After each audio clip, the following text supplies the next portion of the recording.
That's it.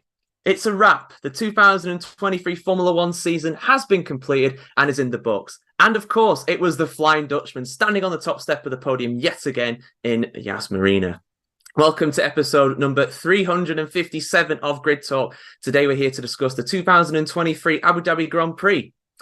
My name is George Howson, and joining me today we have Grid Talk's man in Japan, Louis Edwards. Hello. And Phil Mathew from the Grip Strip podcast. Hello.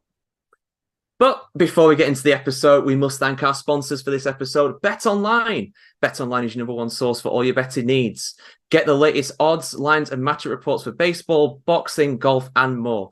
Bet Online continues to be the fastest and easiest way to place your wagers, including live betting on your favorite casino and card games, available right from your phone.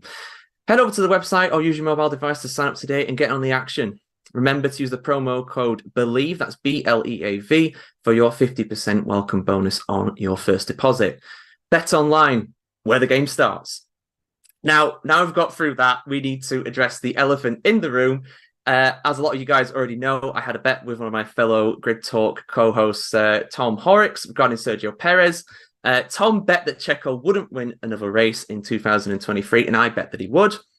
Now, the forfeit for this, of course, was whoever lost would have to present an episode of Grid Talk in their underwear and a sombrero on their head. As those who are viewing on YouTube already will know, I lost the bet.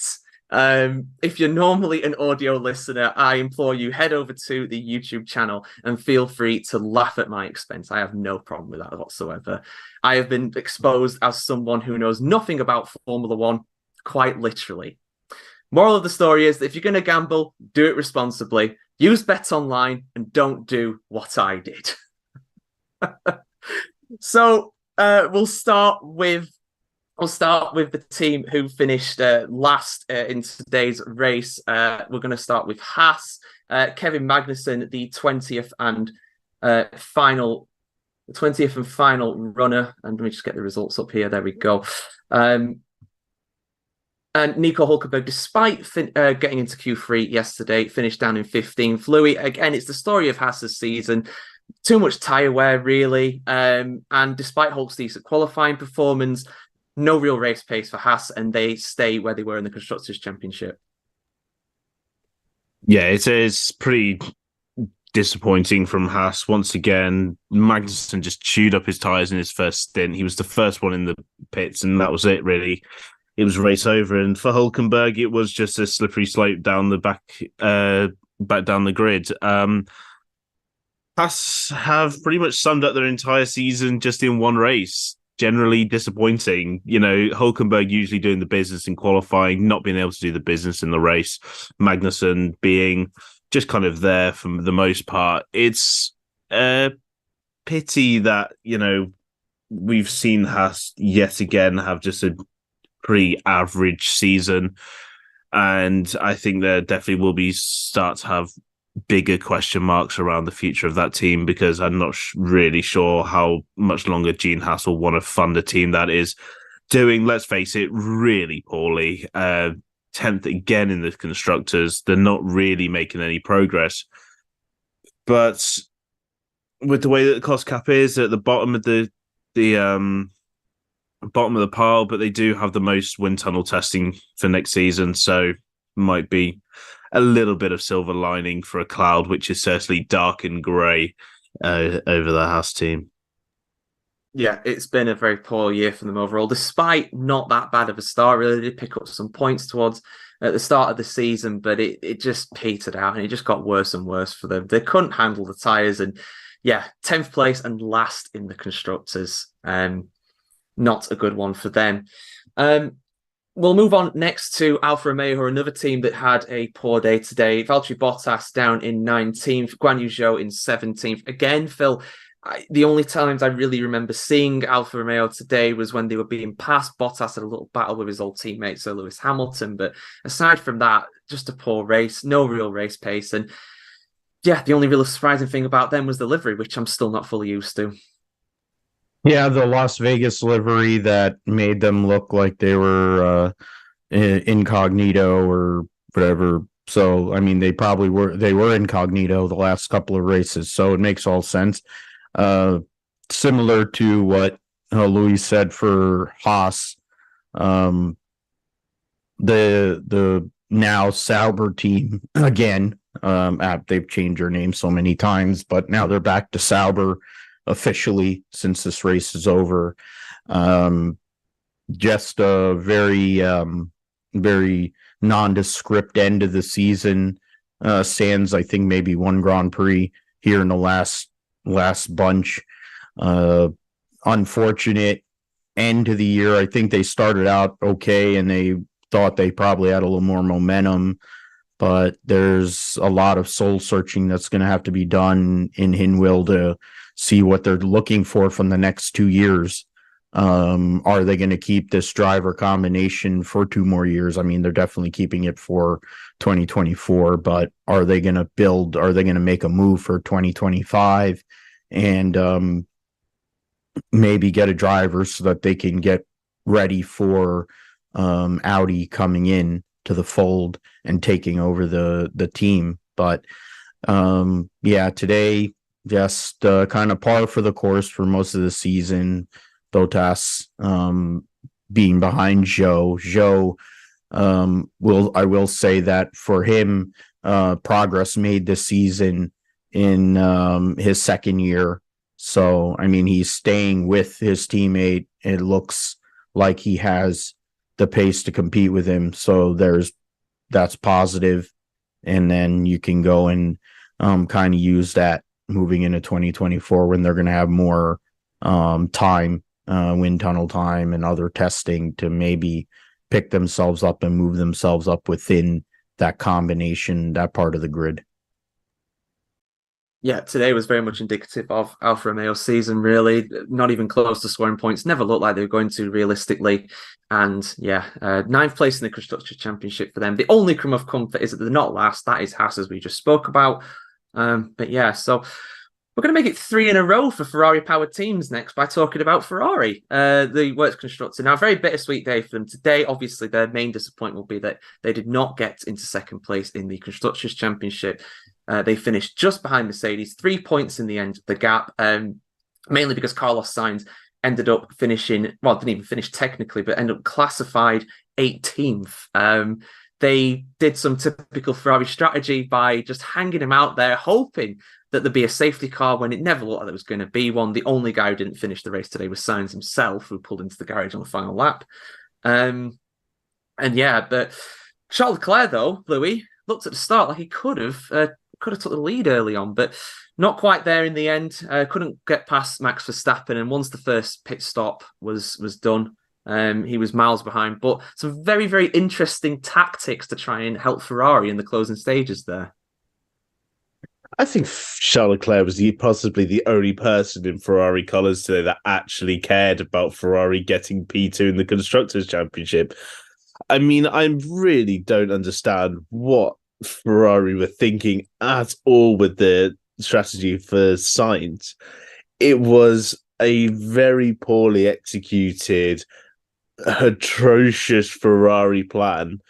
And it's just what we've become very sort of aware of with Ferrari.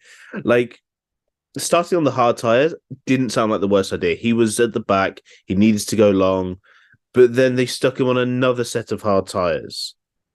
When he wasn't gaining any places, it was clear at that point in the race that the hard tyres were not working. Stick him on a set of mediums, see what he can do in that middle stint, try and run that middle stint as long as possible, and then, if needed, stick another set of hards on at the end. Obviously, the 2-stop was the way to go today, but they could have done it so much better and not back themselves into a really awful corner where it just meant that they had to retire Sainz at the end of the race. It's just growing frustration at the fact that this Ferrari team, regardless of the leadership, regardless of the drivers, regardless of the talent that is at that team, just consistently just don't seem to care, don't seem to have that oomph needed to take that team to the next level and actually challenge the Ferrari, challenge the Red Bulls, consistently beat out the Mercedes and the McLarens. It is their biggest downfall. You can tell that I think Charles Leclerc is slowly having enough of that team. His general attitude when he's driving, the messages that he's sending on the team radio, you could tell he was getting really frustrated at his team, that they just weren't seeming to care about the Constructors' Championship and the fact they still had a battle to fight. And it took Charles' own initiative to let Perez pass, to try and, I'm not sure if he tried to back up George. He didn't really actually do anything. He did, like, I was expecting him to like fully park it in that sort of last sector, but did nothing. So it was odd. And then at the end of the race, when Charles did a few burnouts, he was then told off over the team radio, and again was not happier with that. So, Ferrari. That is just the story of today. It was terrible from start to finish. I'm not sure what they're thinking. And next season, they have to do better, because we know that Mercedes are going to do better. If McLaren continue their improvement, Ferrari will drown next season. Strong stuff from Louis Edwards, as always. Yeah, I mean, I don't disagree with anything you've just said there. It is pretty farcical. If they just did a normal strategy for Sainz, he would have been in and around Hamilton. And if he finished ahead of Hamilton, Ferrari could have got that second. Very, very tight in the end. Just 3 points when both teams, I think, scored over 400 points each. That's how tight it was for second place. Fantastic battle for that in the end. And that's part of the video that we did on the socials, where I went through the constructors' battles. And that was the closest one. And it proved to be in the end. But yes, a very mixed day for Ferrari with that. But ultimately disappointing, of course. They didn't get second in the constructors.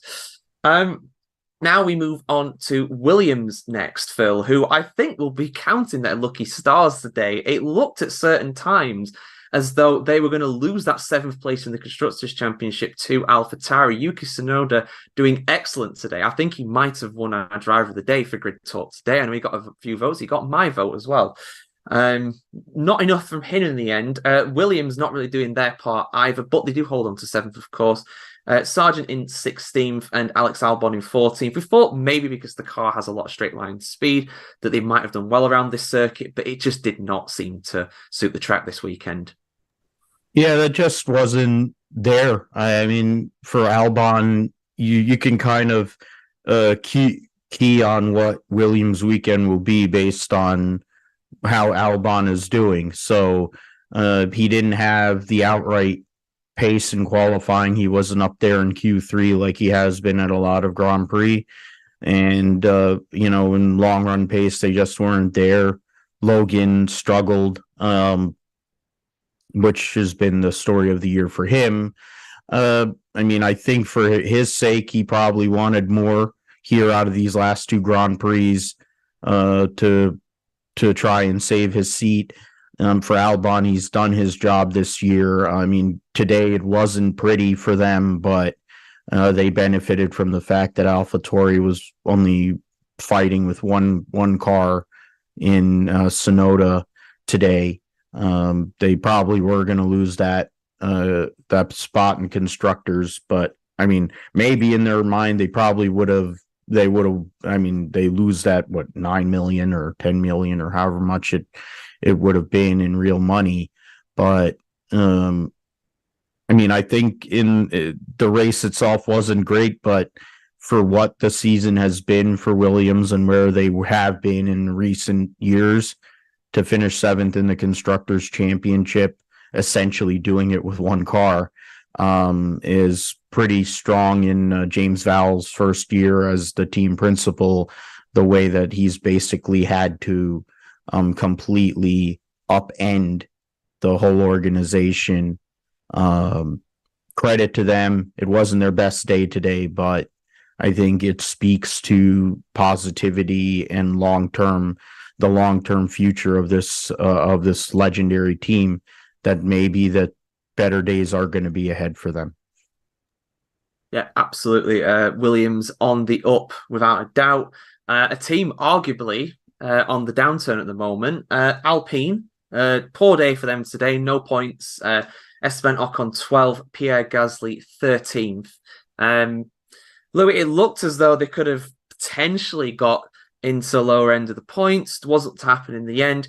And we were saying, I think on one of the previous shows, we were saying how well the Ocon and Gasly were actually getting on despite their history. However, today I don't think they got on too well at all. Gasly was furious that Ocon was pitted ahead of him, and that just kind of speaks volumes to another team in crisis. You spoke about Ferrari.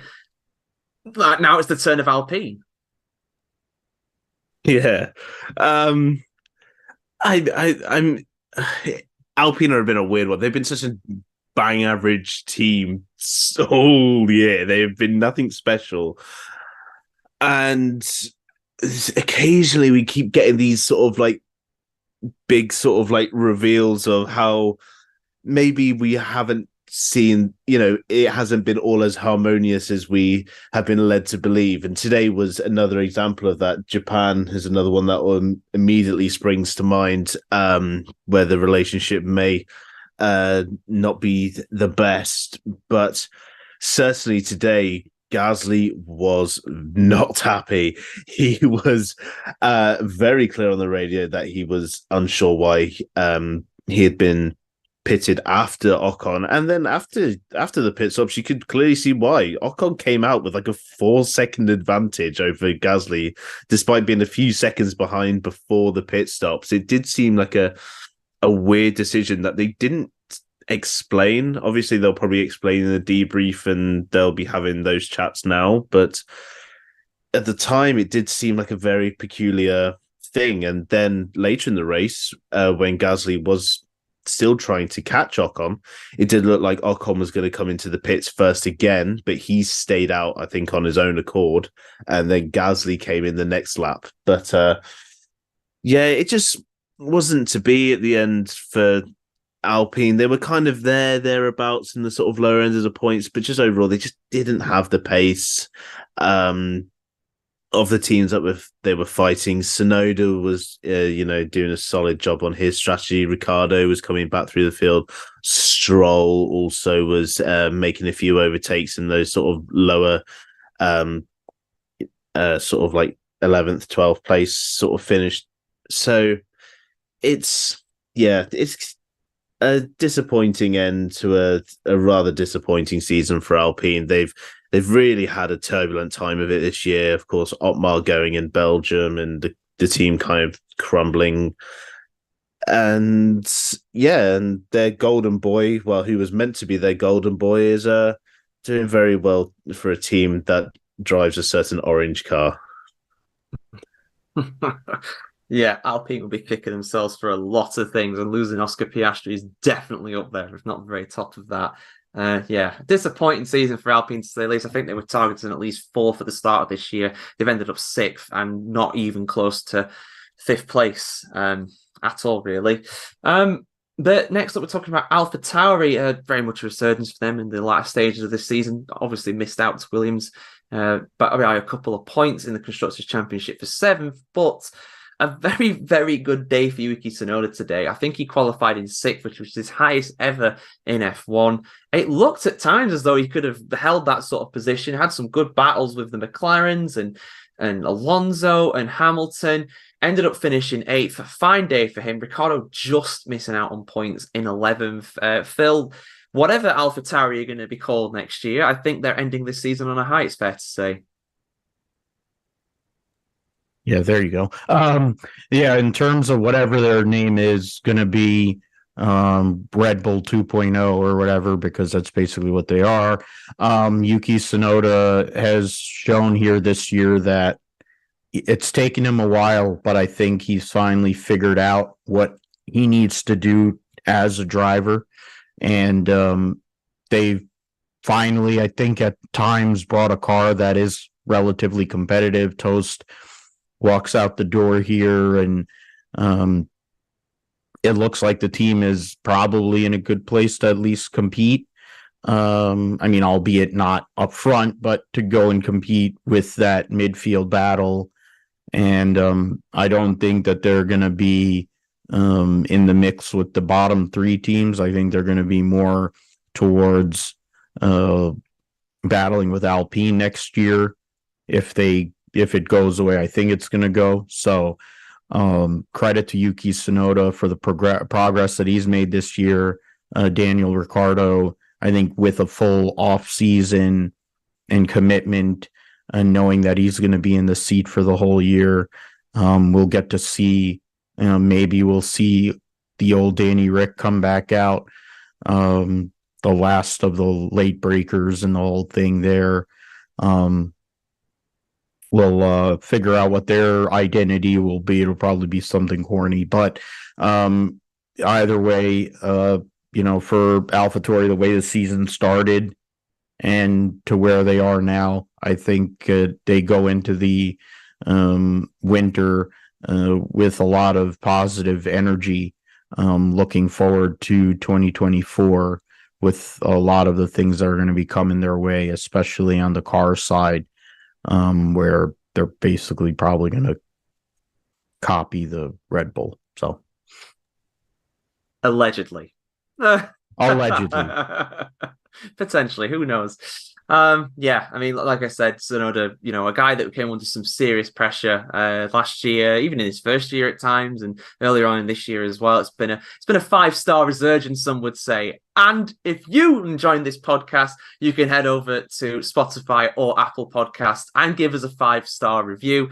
And if you're one of the 72% of people who are not subscribed to the YouTube channel yet, frankly, you're missing out with this one, as I covered before. Please consider heading over there. Give us a like and subscribe on the video. Hit the bell icon to to find out when the episodes go out live. Even though this is the last race of the season, we will be continuing with content through the off-season, both with Formula Talk, Grid Talk, and potentially some Firesides interviews as well. So even though the season's over, we keep going. Simple as that. And next up, let's talk about Aston Martin, Louis. Now, obviously, they somehow found some pace in the car over the last few races.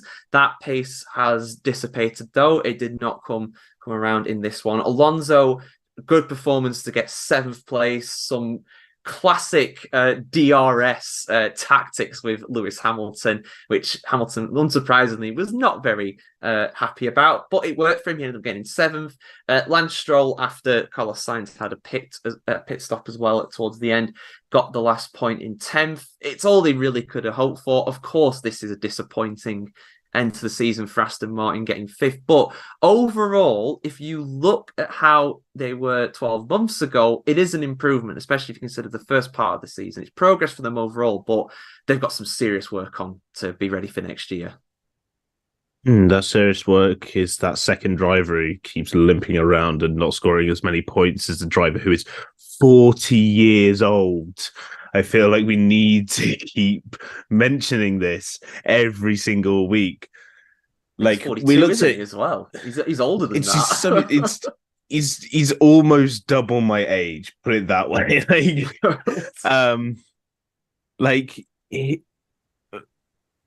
At some point, the penny must drop, and we need to see that the thing that is holding this team back is the fact that they have 2 drivers who are massively in different skill categories, and we've seen that even this season when the Mercedes has been terrible, they've had 2 great drivers who can make the most of it, get all the points that they need.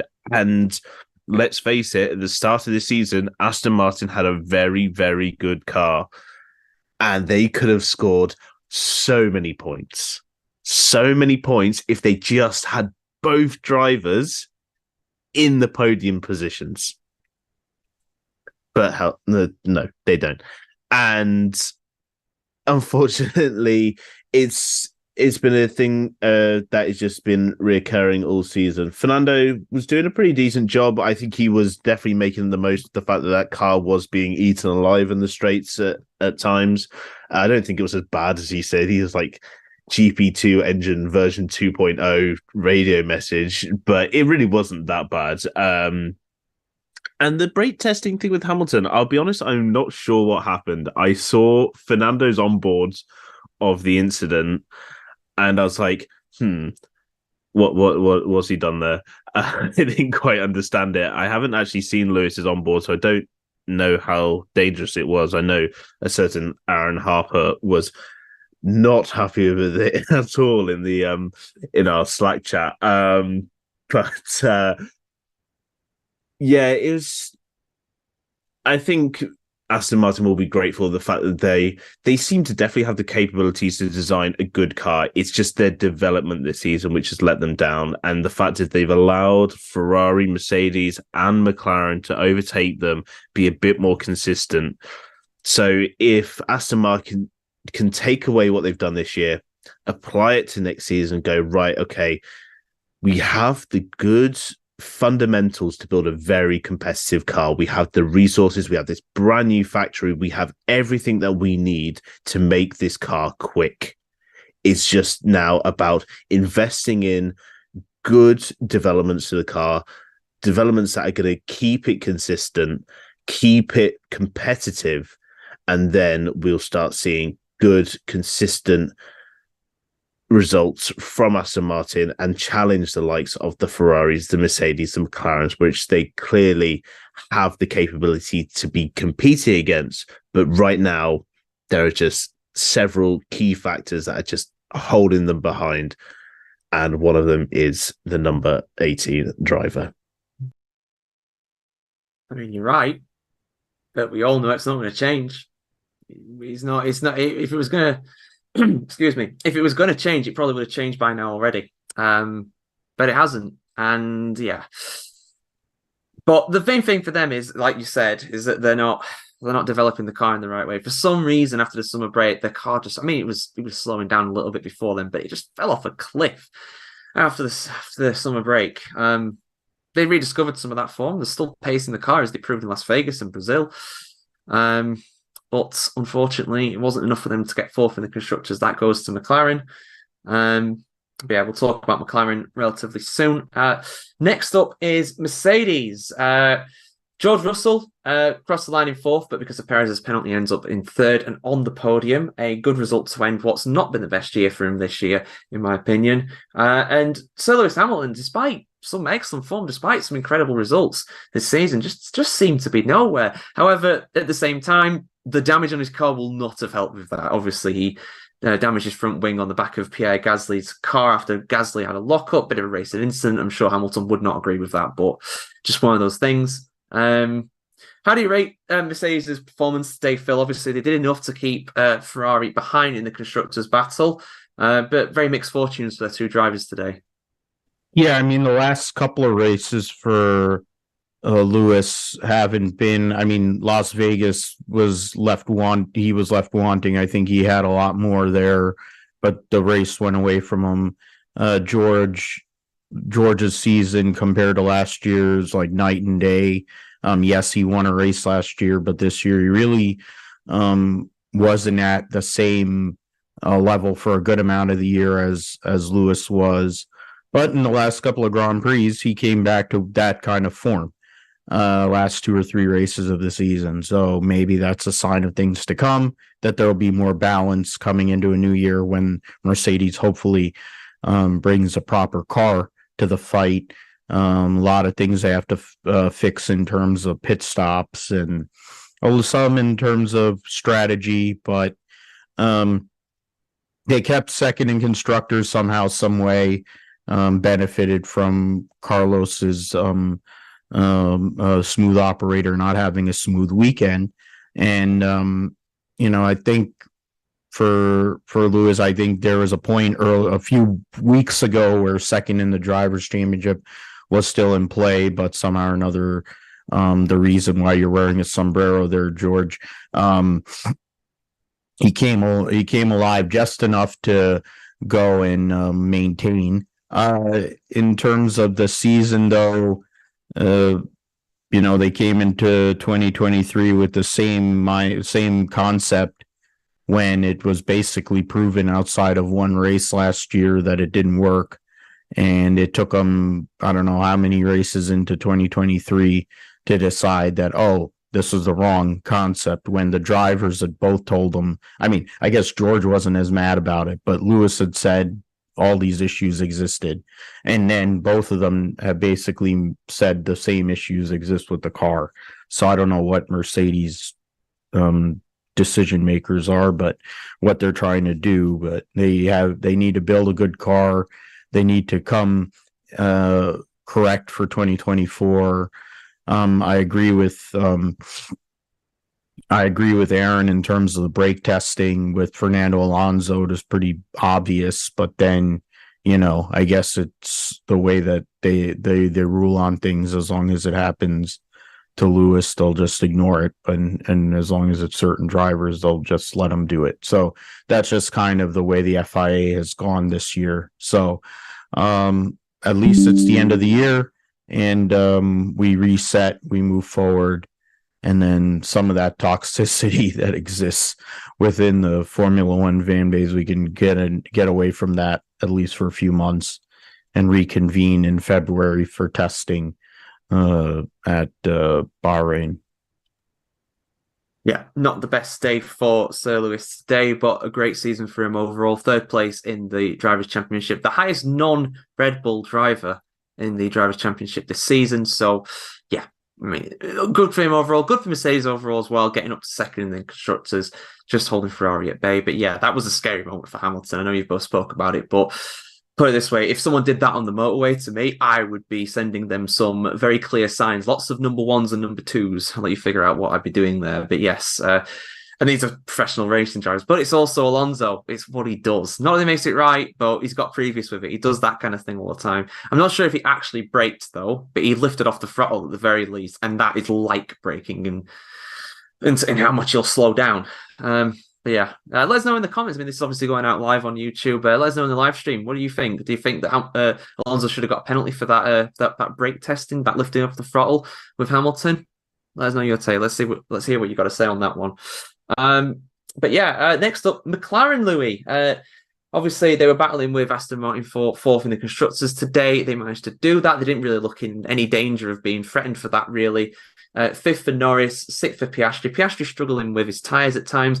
Norris, obviously, in the wars with Perez. Now, I want to get your opinion on that as well as a fellow McLaren fan. Obviously, Perez getting a 5-second penalty. Was that fair? Was Perez right to be penalised? Because Martin Brundle said in commentary that Perez was ahead at the apex. However, you could definitely argue that he was more than lunging at that point. Yeah, I think the reason why he was ahead is because he braked, I think, 20 meters too late and was going way too fast into the corner. I'll do my best to put my biases aside, but I think it was a very lazy move from Checo. I don't think it was a very well thought out. It did kind of feel desperate. Like, it didn't seem like he needed to really make the move there. We've seen plenty of drivers, use that sort of chicane as a nice little setup for the second DRS zone to then make a move at the sort of Parabolica-esque hairpin that we now have at Abu Dhabi. So it did seem very odd place for Checo just to have a bit of a lunge. And yeah, like, you could argue that it was a bit of a sloppy error. There wasn't really need to give a penalty. But the fact is, Norris did give him plenty of space. Norris, I think, was very happy to let Checo go at that point. I don't think he was really thinking, I've got to defend this super hard. Or if he was thinking about getting him back, he would have just tried to get a nice exit and try and re-overtake on the next straight. But no, Checo kind of just lunged in very lazily, understeer, just sent him straight into the side of Norris. Norris had no choice but then had to go off the track because, again, Checo was just still carrying that speed from his corner. Then Checo did have the cheek to say he turned in on him. I think you had about 2 meters to the apex that you missed before he turned in on you there, Checo. So that was a bit of a ridiculous claim. And then the next lap, he did make the apex and made the overtake. So I think that was probably plenty for the stewards to look at and go, hey, yeah, well, obviously he's made some serious error here because he does have the capability of getting the car stopped in time and actually making a clean overtake. But yeah, overall for McLaren today, they weren't the most competitive. They did look quite good early on in the race, but I think just in terms of general tyre strategy, they did sort of chew into the tyres a bit. And I think that's the only sort of real nagging issue with McLaren at the moment. They do seem to be a little bit tough on their tyres at some races, which has definitely prevented them from getting more podium, more better point finishes this season. So, yeah. But, reflecting back on where they were in Bahrain, 5th and 6th is great. I'll take it every day of the week. Norris being on the podium, 4 times this season? Oscar being on the podium a couple of times and getting a sprint win. It has been a fantastic season to be a McLaren fan. And my only hope is that they can start next season with a competitive car, because then it might make the championship battle a little bit more interesting. Yeah, genuinely, that's been the problem with McLaren the last 2 years. They've started extremely poorly, and like you said, they were pretty much the slowest car on the grid in Bahrain at the start of this year. Now look at them, certainly at some races towards the back end of this year, including Silverstone as well in the midpoint of the season, they were the second fastest car without doubt.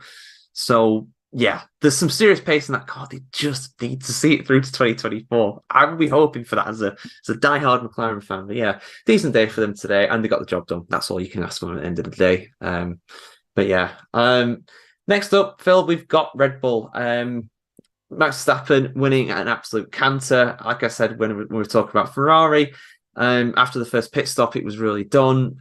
18-second win for him, nearly. Sergio Perez, decent recovery, probably you could say, from not a great qualifying. He should never be down there anyway, of course. But yeah, to recover to second on track, 4th after the penalty, not bad. But again, the reason why I'm wearing this sombrero is just he's too inconsistent. That incident with Norris, for me, like Louis was saying, really poor driving and fully deserved his penalty. Yeah, and it's an unfortunate, turn really after Baku in the spring of this year when Checo was actually in the mix. From that moment on, basically the championship turned, and then all their stuff went on within that organization with the people that seemed to be leadership. You look at Verstappen, 19 wins on the season. He came into the year with 35 wins, and now he's passed Alan Prost and Alan Prost and Sebastian Vettel. Senna, Prost, and Vettel all in this year with this dominance, because that's how great it is. We need to watch, and it was so amazing. There was really no doubt this whole year who was going to win. They won all but one race. They won the Constructors' Championship by 450 points or thereabouts. Good on them. And, we'll see what happens with that next year, if it'll continue for the next couple of years. In terms of Checo itself, he's lucky he's keeping his ride, but he's basically right on deck to start 2024. Outside of, Williams with Logan, if they keep him, those are going to be the two guys that are going to be looking over their shoulder the most in terms of their rides. And he needs to do better, because the reality was there was times during the season where Lewis was probably going to get him. And it's not like Mercedes was giving him the best car.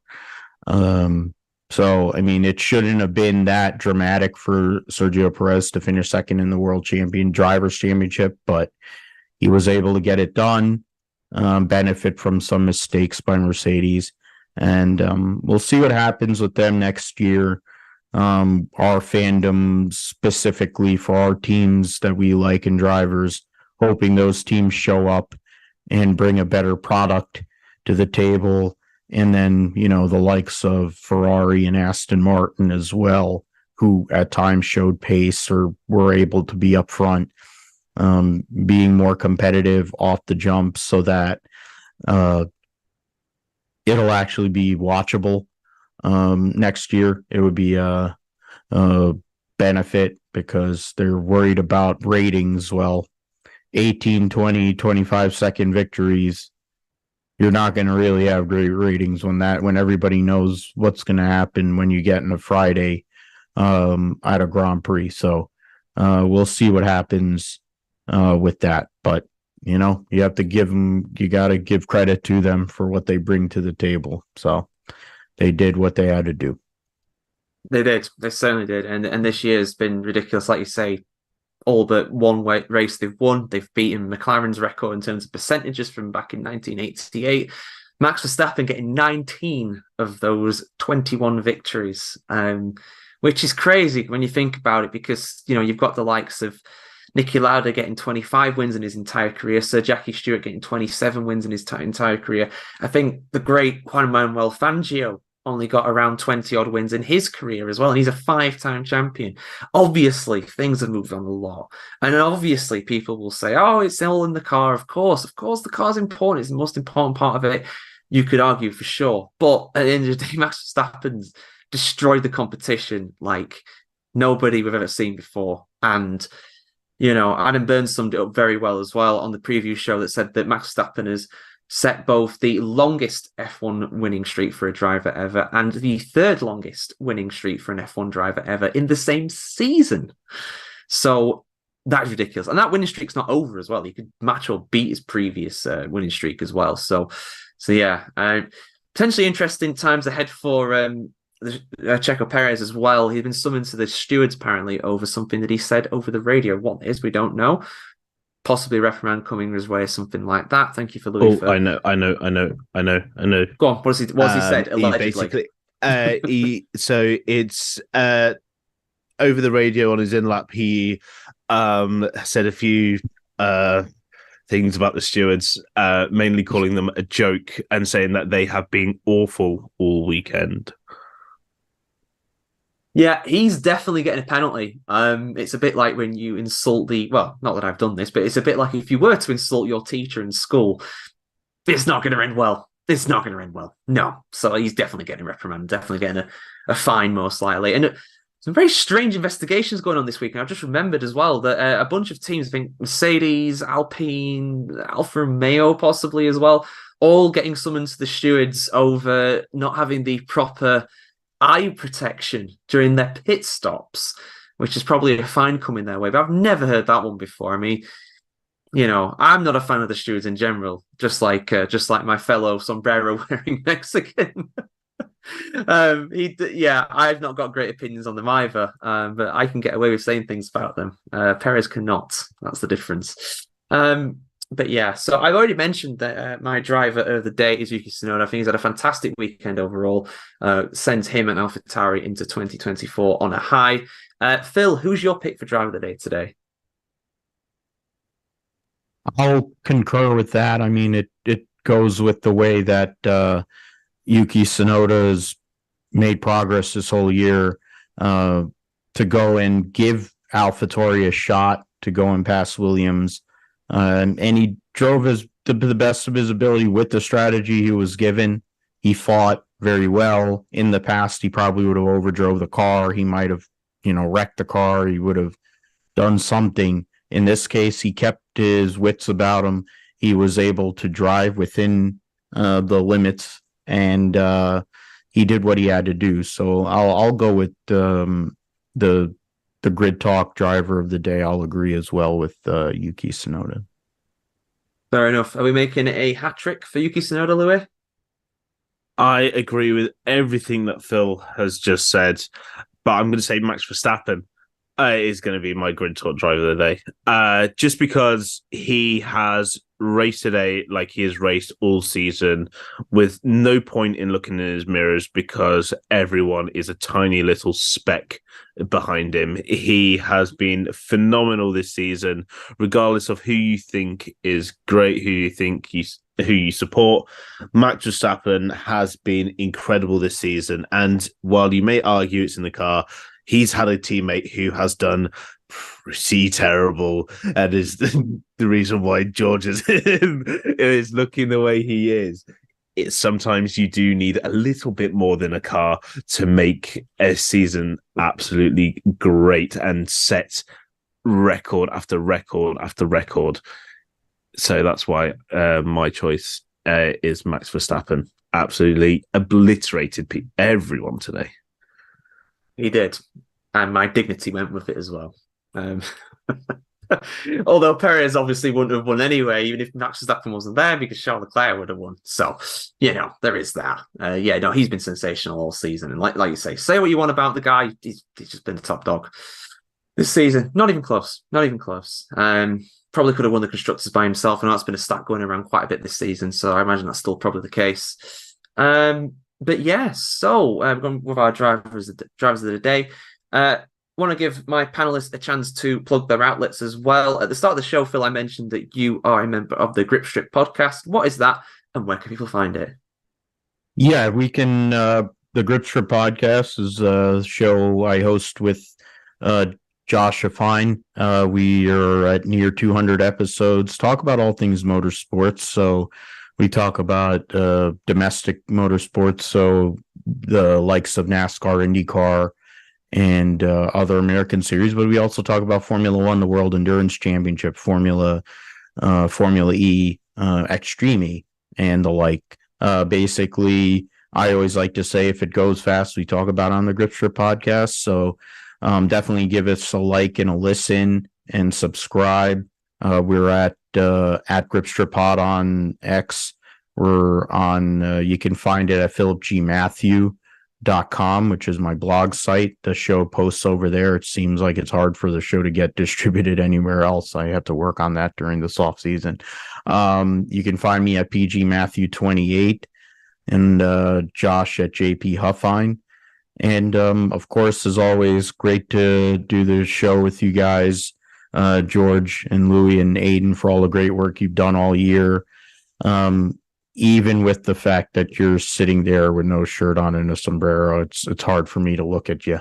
You're a friend of mine, but this is really stressing me out. So I pray that none of us make a bad prediction next year, because this is getting out of hand. Thank you, Phil. Thank you for the kind words as always. I'll be honest, I'm probably not going to be the person to make one of these bets. That's going to be down to one of the other hosts. It was Ruby last year. It was me and Tom this year. Tom Horrocks, I should say, this year. Might be someone else next year, but it's all part of the fun until it actually comes time to deliver on that promise.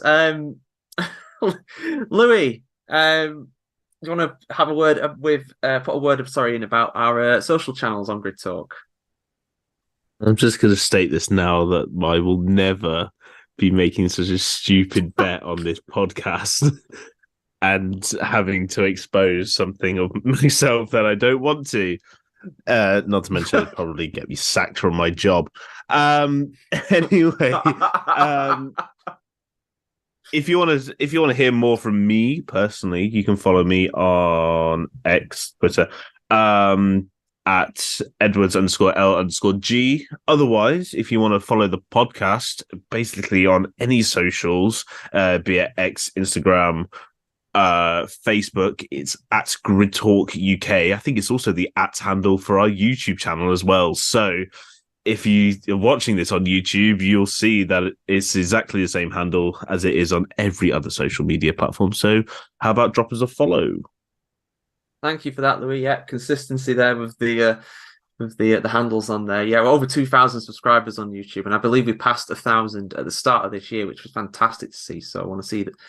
Hopefully this doesn't hurt those subscription numbers too much. It might help, it might hinder. Who knows? What kind of a crowd we might attract with this video. But yes, as Louis mentioned, we are available on YouTube, where most episodes are recorded live. Unfortunately, this is one of those, as well as Amazon Fire, Spotify, Google Podcasts, Apple Music, Verbal, Pocket Cast. Just search for Grid Talk for our big catalogue of shows. Over 300 episodes now. Sometime next year, we'll probably pass 500. We'll definitely pass 400 next year. So come along with us for the ride, see where it takes us. And also, please consider supporting the channel on Patreon so we can get better mics, lights, and recording equipment.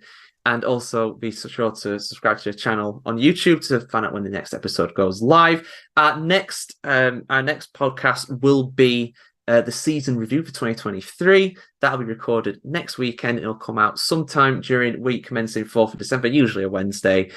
In the meantime, Sophia will be back soon as well to conclude Formula Talk's F2 season, as well as that was that championship finished today earlier on as well. No new champion was crowned. I won't spoil who that was, obviously, but yes, that'll be coming soon as well.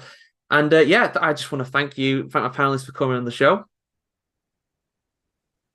Thank you. You are welcome. And thank you to our audience as well. It's been a lot of firsts this year for Grid Talk. It's been a fantastic season for us in that sense. We'll have some more Grid Talk live coming to you as well at some point during the new year, I'm sure.